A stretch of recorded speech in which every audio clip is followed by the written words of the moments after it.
Bonjour à tous et à toutes, j'espère que vous allez bien. Et aujourd'hui on se retrouve pour une nouvelle vidéo de gameplay sur la nouvelle quête X-Men Xenoclast. Donc voilà, donc comme je vais faire comme j'avais fait le mois dernier, je vais faire un... Alors j'ai déjà fait un passage partout, j'ai déjà fait un passage partout parce que voilà, hier je voulais vraiment tester la nouvelle quête. Et honnêtement j'avais pas la force de le faire en vidéo, je suis rentré tard, très très tard. Mais voilà, j'ai fait vraiment le chemin le plus facile, vraiment pour voir. Mais ceci dit, je vais faire voilà, le chemin le plus difficile sur chaque quête, chaque chapitre, pour le faire avec vous. Voilà, comme ça, si vous avez des questions par rapport à ça, je pourrai y répondre. Donc aujourd'hui, voilà, on va faire le chapitre 1, on va faire la quête 1 et 2, donc il n'y a pas franchement de grande difficulté, hein. Souvent, le chapitre 1, c'est assez simple. Est-ce que j'ai mis le son? Non, j'ai pas mis le son. Voilà, on va mettre le son. Donc voilà, donc on va faire ça ensemble. Surtout, voilà, si vous avez des questions par rapport à la quête, sur les boss ou quoi, surtout n'hésitez pas à poser vos questions, avec plaisir je vous y répondrai. Donc du coup, pour cette quête, on va partir sur cette compo-là. Alors moi j'ai pris cette compo-là pour tout faire. Honnêtement, j'ai tout one-shot avec ça. J'ai tout one-shot. Ça marche bien. Ça marche bien. Bon après, globalement, Corvus a tout fait. Alors je pourrais prendre aussi Ghost, hein, évidemment, je pourrais prendre Ghost. Parce que je la prendrai plus tard pour d'autres vidéos. Pourquoi pas, pourquoi pas.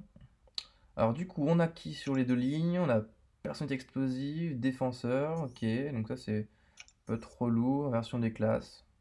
Ça c'est nul à chier, c'est nul comme borne. Bon, on va partir à droite, on va faire le plus dur. On va faire le plus dur. Donc ça devrait pas être trop long normalement, ça va être assez simple. Alors j'ai un IP très très haut parce que j'ai dû changer mes maîtrises parce que je vais attaquer un peu le VS là, comme j'ai un peu de temps. Comme j'ai un peu de temps et puis surtout que je vais faire un peu de VS. Donc du coup voilà, donc pour faire plus de points au VS, donc du coup j'augmente mon IP, forcément. C'est pas plus mal. C'est pas plus mal. Hop, donc du coup là on a personnalité explosive et du coup le défenseur est plus ouais, est plus défensive. Bon, ok, pourquoi pas? Pourquoi pas, pourquoi pas? On peut voir un 18 000 d'IP, ça a frappé, hein. J'ai vraiment mis full en attaque. Donc ça frappe vraiment.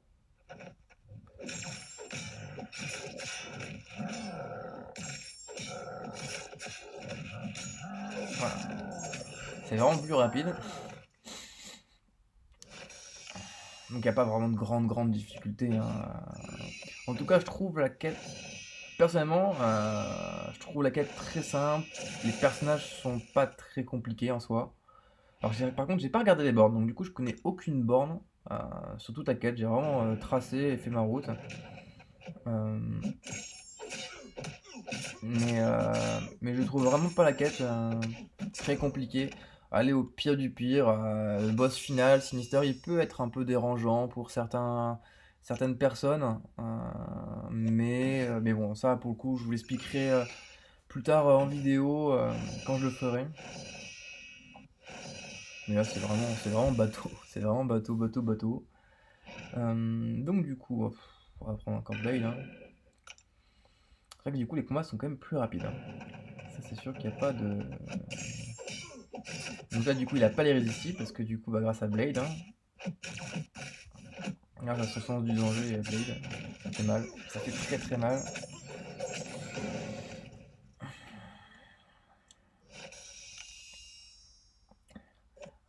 J'espère que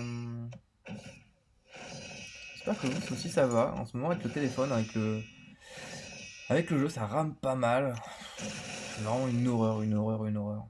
On peut plus. Tiens, la chose. Ah, la chose. Ça, c'est intéressant, ça. On pourrait le faire avec Blade. J'aime aussi le passer avec Iceman. Il passe bien aussi avec Iceman. Donc je pense qu'on va faire avec Blade si on veut maîtriser un peu. Bon, après, ça va se finir en à peine 15 coups, même pas, hein.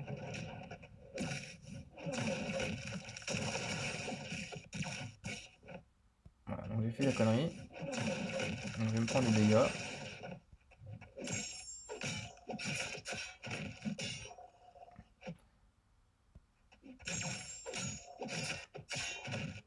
Ah merde, voilà, j'ai pris des dégâts. J'étais trop long. J'étais trop long, donc j'ai pris des dégâts. Quand même, hein. après 4 charges, ça fait mal, hein. Ça fait vraiment mal. El Diablo, qu'on a récupéré en VS, hein, souvenez-vous, on a récupéré en VS. Honnêtement, qui est. Alors, je sais pas très bien. Alors, je pense qu'à mon avis, je sais pas bien jouer, parce qu'apparemment, il est pas mal en attaque. Mais à mon avis, il doit pas être très très bon pour le maîtriser, hein. Parce que moi, je le trouve vraiment pas folichon du tout, hein. Mais alors, vraiment pas. Vraiment, vraiment pas. Euh, Mais d'un côté, je vois pas beaucoup de vidéos de gameplay qui tournent, hein, sur ce personnage. Est-ce que c'est un raté, je sais pas, de Kabam? Je sais pas du tout. Honnêtement, j'ai vraiment beaucoup de mal à cerner ce personnage-là. Vraiment, vraiment beaucoup de mal à savoir comment jouer et tout. J'y arrive pas. C'est pas grave, hein, il me servira juste en VS, hein. C'est pas grave du tout. Une Corvus, hein. Merde, ça va pas lancé le dernier coup, je sais pas pourquoi. Euh... Je vous ai même pas montré les bandes du boss. Je vais vous montrer ça maintenant. Pour quand même que vous voyez au cas où. Euh, Alors en fait, les bornes du boss, elles sont vraiment simples, hein. Elles sont vraiment très très simples. Euh, Alors c'est là. Donc les bornes du boss. Donc vous avez. Donc saignement, non, ça c'est dû sûrement à son spé, enfin à ses deux spé. Du coup les attaques d'énergie améliorées. Donc forcément ce qui est attaque énergie. Donc du coup agile qui est 10 000 20%. Transfert cinétique, donc les attaques bloquées font gagner 10% de pouvoir. Et tout ou rien. Donc en fait, du coup, bah, il arrive directement au SP3, quoi. Il n'utilisera pas de SP jusqu'au SP3. Donc voilà, trouver un personne qui one-shot ou un perso qui maîtrise son pouvoir par rapport à ça, à cette bande-là. Après, bon, il a 50 000 PV, on va dire que ça se one-shot assez rapidement. J'imagine que si vous passez un collectable, vous avez forcément au moins un R5. Vous le prenez et du coup, derrière, ça fait le café, hein. Il y a pas 30 000, il n'y a pas d'autre solution. Mais ouais, voilà. Pour un perso qui gère le pouvoir ou un perso qui tape fort, hein, vous voyez, comme Corvus, ou du coup, hein, même pas 10 coups, c'est fini. Donc du coup, là, alors, on est donc pris au piège. Après, au piège, ça peut être embêtant. Donc c'est pas beaucoup, beaucoup. Flow d'Ambala, c'est nul. Ah, j'ai pas coupé mes notifs. Euh, alors, je vais couper direct les notifs. Alors, c'est pas ça. Hop. C'est là. Hop. Je vais couper les notifs, comme ça, on sera pas embêté. Donc, pris au piège. Est-ce qu'on partirait pas sur du prix au piège? Qui pourrait être du coup vraiment embêtant. Flow de puissance. Ouais, sinon ça. Peut-être partir plus sur du prix au piège, qui peut être vraiment plus embêtant pour certains, je pense. Parce que beaucoup de personnes ont des. Beaucoup de personnes ont des gens qui font saigner, ou ou du poison, ou qu'importe. Donc du coup, voilà, je pense qu'on va partir là-dessus. Et donc du coup, on va prendre Void, tiens, on va prendre la Void pour un petit peu. Alors, depuis que j'ai ce Void R4 éveillé, c'est un vrai plaisir. C'est vraiment un vrai plaisir.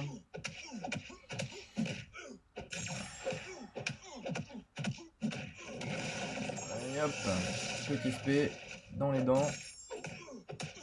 Bon, je prends un dégât de recul, bon, c'est pas honnêtement, comme je rush vraiment la quête, c'est pas très grave, hein, je vais pas mourir pour autant.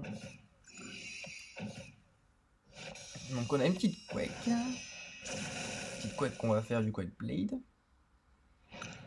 Alors, du coup, voilà, forcément, avec Blade, donc j'ai le saignement, donc forcément, je vais vous montrer, hein. Donc, voilà, du coup, j'ai pas. Donc, là, du coup, il gagne plus de pouvoir. Vous pouvez voir qu'il gagne déjà son SP1. Et bon, après, moi, enfin, comme je suis en maîtrise suicide, du coup, ça va beaucoup plus vite, hein. Du coup, c'était fini. Mais voilà, donc du coup, évitez de faire. Si vous avez du mal à maîtriser le pouvoir, évitez de le faire saigner. Vraiment jouer, soit rester bloqué, par exemple, si vous avez un personnage comme Blade, ou soit faites pas les spés qui peuvent saigner, par exemple. Comme ça, le combat restera un combat plus simple. Faudra juste penser à ça. Donc, du coup, le petit Modoc. Donc, pour le coup, lui, je crois qu'il a pas de. Ouais, il a pas la borne. C'est vraiment un Modoc tout simple. 7 coups. Est-ce qu'on peut faire mieux que 7 coups? C'est ça la grande question. Alors, on va recharger direct, hein, on va pas s'embêter. Alors, hop. Donc fantôme, on va y aller avec Corvus, un petit fantôme. Avec Corvus, combien de coups on peut l'avoir? On va essayer de faire un... Oh, je triche un peu parce que je tape dans la garde, hein. Ouais, je triche un peu, je tape dans la garde, donc 6 coups, mais bon, je triche un peu. Donc c'est vraiment, on va pouvoir, c'est vraiment très très rapide, hein, honnêtement. De toute façon, après, quand vous avez un certain niveau, après, la quête se fait vraiment de plus en plus rapidement, il n'y a pas trop de soucis par rapport à ça, hein, c'est vraiment très très simple.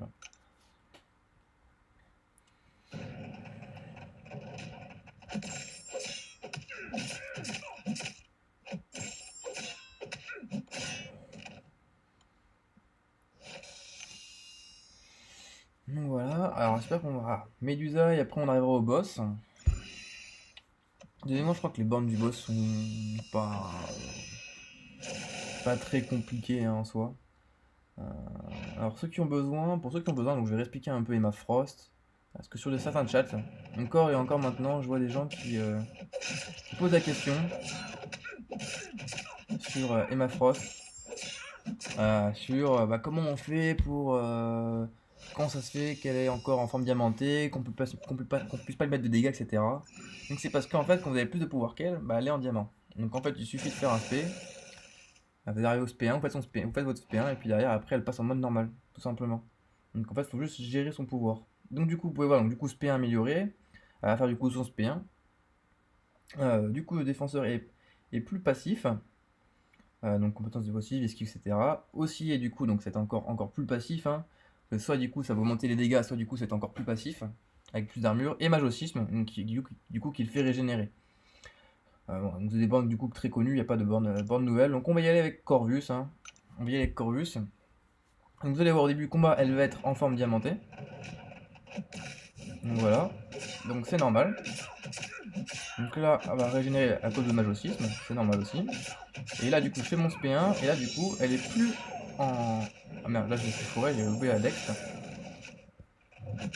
Et vous pouvez voir que du coup elle était plus en forme diamantée parce que elle était... parce que du coup j'ai fait mon pouvoir, donc du coup j'avais moins de pouvoir qu'elle, donc elle avait plus de pouvoir que moi, donc du coup bah, elle était en mode normal, donc du coup elle prend encore plus de dégâts. Voilà, c'est ça en fait le principe d'Emma Frost. Donc voilà, donc pour ceux qui avaient des questions, ou pour ceux qui avaient encore un peu de mal ou quelques doutes par rapport à ce personnage, voilà, faut juste faire votre SP1 dès le début, enfin votre SP le plus rapidement possible, si vous voulez vraiment taper sous sa forme normale, et puis derrière comme ça après, bah, c'est que du gâteau, hein. Après voilà, juste pensez quand elle est éveillée à bien reculer, donc à inverser, donc quand vous voulez reculer vous avancez, et inversement, d'accord? Donc pour esquiver les deux, donc pas comme j'ai fait, hein, moi j'ai fait vraiment, je me suis trompé de côté, j'ai pas fait gaffe. Et, euh, et sinon par rapport à ça, souvent ce qui est un piège, il faut savoir en piège, par exemple en GA, si vous voyez une hémafrose qui n'est pas éveillée, du coup vous dextérité, enfin votre dextérité vous le faites normalement, parce que du coup le SP1 n'est pas inversé. Donc souvent c'est le piège qu'on peut retrouver, c'est un piège débile, hein, mais qu'on peut se faire avoir facilement. Donc voilà, pensez bien à faire attention à ça, à voir si elle est éveillée et tout, par rapport à sa dex, par rapport à la dex et tout. En tout cas, voilà, c'est fini pour ce premier chapitre. Donc, vous pouvez voir, il n'y a pas de grande difficulté, hein. Chapitre 1, c'est toujours très très simple. C'est vraiment même bidon, on va pas se cacher. C'est bidon, mais voilà, ça reste sympa à faire. Je pense que tout le monde, euh, même ceux qui viennent juste de passer un collectable, peuvent le faire sans vraiment trop de problèmes. Vous pouvez voir que les bornes sont pas très compliquées. Donc voilà. En tout cas, on se retrouve bientôt du coup pour le chapitre 2, sur la quête 1 et 2. Et puis après, on enchaînera derrière sur le chapitre 3. Je vous souhaite à tous et à toutes une bonne journée, et puis à la prochaine. Salut!